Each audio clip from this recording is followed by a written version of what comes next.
Headlines most affecting Abbotsford this week: a targeted shooting turning fatal in Mission. A man who had a Chilliwack criminal record is in trouble in Abbotsford. Money for the Montrose Transit Exchange. And the UFE soccer season kicks off. Peter Lang will have more in sports. All right, Abby, let's get started. A man who had served jail time for a 2008 fatal shooting in Chilliwack is looking at new charges in Abbotsford. 36-year-old Joshua Quinlan has been charged with 8 offenses following an incident that happened on July the 15th. He's looking at unlawful confinement of a 71-year-old man, as well assault causing bodily harm, assault with a weapon, flight from police, dangerous driving, resisting police, and counts of uttering threats. Back in 2009, he pleaded guilty to manslaughter, and he was sentenced to an additional 3 years and 11 months of jail on top of time served for a shooting death that happened the year before, 2008. That was 17-year-old Zachary Hobeck of Chilliwack. Former federal political candidate from Mission was due back in Chilliwack Law Court this week, looking at a number of charges. Wyatt Scott is dealing with 12 counts, including 5 that are called K files. That's indicative of intimate partner violence. Now, including in the list, charges of forcible confinement, administering a noxious thing or substance with the intent to endanger, and trafficking in persons under the age of 18. The list of non-K file matters includes sexual assault, break-and-enter, forgery, and firearms counts. All of this between April 15th and July the 12th of this year in Chilliwack. Now, Scott gained notoriety during the 2015 federal election. He released a video back then depicting him riding a giant computer-generated Canada Goose. And yes, it's still up on social media. As the Monday afternoon rush hour was starting, Mission RCMP received reports of shots fired in the 37,000 block of Lehn Avenue. One person was injured and unfortunately later died of the injuries. The shooting appears to have been targeted. Mission RCMP do not believe anyone else is in trouble or a threat in public, but the identity of the victim has been withheld. IHIT has taken control of this file. On Monday, the Honourable Sean Fraser, who is the Minister of Housing for Infrastructure and Communities federally, the Provincial Honourable Rob Fleming of the Transportation Ministry in the province, as well as Aaron Pinkerton, the BC Transit President and Chief Executive Officer, announced a joint investment of over $8.4 million, all of this to support upgrades to the Montrose Avenue Transit Exchange in Abbotsford. Now, this is required to create what's called the Transit Future Network in Abbotsford, as well as surrounding regions.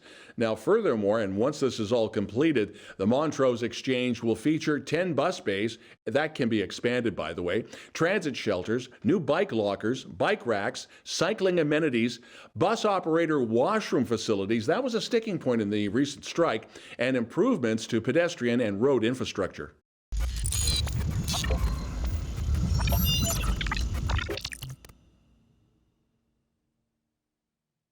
BC Transit, the City of Abbotsford, and the City of Mission are advising transit users of an upcoming service change that starts September the 5th after the Labor Day long weekend is over.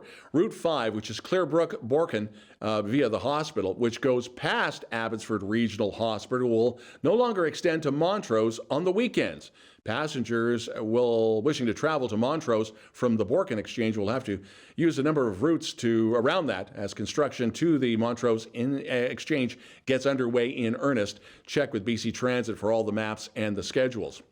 Abbotsford Fire and Rescue restricting open flame cooking at events due to the high risk of potential injury, destruction of property, and the environment. The current drought conditions and extreme fire danger rating for the city further amplify the need for caution when you're using open flame cooking. And of course, fires can spread very, very quickly. Now, this is for anybody who wants to use that deep fat fryer outside to do your chicken or your turkey or whatever else you had to plan to deep fry. The first ever Care for Women Walk and Run at Mill Lake is coming up on October the 14th.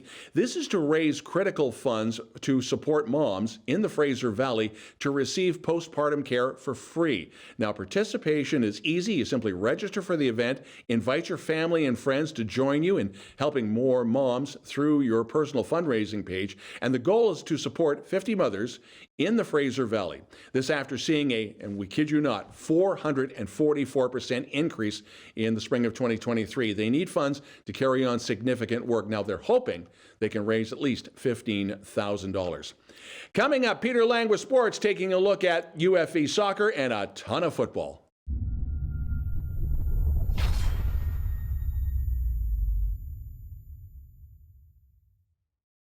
This week in Abbotsford sports. In BCFC action over the weekend, after shaking off a little rust, the Langley Rams cruised to a 36-3 win over Kamloops. The Rams first had a bye, and then the Wildfires canceled their game in Kelowna with the Okanagan Sun. Heading into the Labor Day weekend, the Langley Rams will host their West Shore Rebels. High school, junior, and senior varsity football teams have released their fall schedules. As school gets back on track, abbyTV is putting out the call for all schools to let us know what your sports and academic schedules are so we can mention them here on This Week in Abbotsford. With UFE soccer, the men's Cascades team threatened all night, and despite a late sending off for the UBC Okanagan Heat, they were unable to find the back of the net as they fell 1-0 in their Canada West season opener.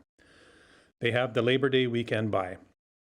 The women's Cascades lost to UBC 1-0, but won over UNBC 1-0 for their first win of the season. The women play at Trinity Western on Saturday. Columbia Bible College Bearcats Athletics announced that Kyle Pankratz is the new men's volleyball coach. He was coaching at Camosun College. The Abbotsford Canucks single-game tickets for the upcoming 23-24 season are now on sale. The Canucks' home opener is when they host the division rival and last season's second-round playoff opponents, the Calgary Wranglers, for back-to-back games starting on Friday, October 20th. The BCHL is now streaming on Flow Hockey. Hockey TV is now Flow Hockey, and it is the only place to watch BCHL preseason, regular season, and playoff games this year. That includes Chilliwack, Langley, and Surrey. You can sign up for an annual pass at $200. And after the break, Cari with the weather.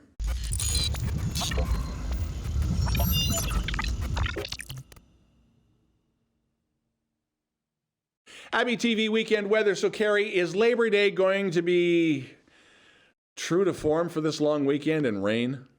Yes, Dawn. Monday is going to be kind of rainy, so you'll have to find something to do indoors. Friday, Saturday, high 20s, but that'll be the last time we'll see that for a while. We're coming down to the low 12s, 14s at night, which is definitely start of September. Ever wonder why September is the 9th month and it's actually short for September 7th month? Well, it's because, fun fact, in 45 BC, the Romans decided to mess with the calendar a little bit. They added January and February and changed the names of Quintilis and Sextilis to July and August, after the Roman emperors Julius and Augustus Caesar, thus making the calendar work a little bit better with the seasons. Have a great week, everyone.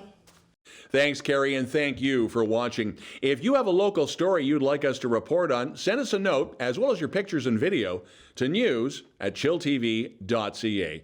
Thanks for watching. Have a great and safe long weekend. I'm Don Lehn.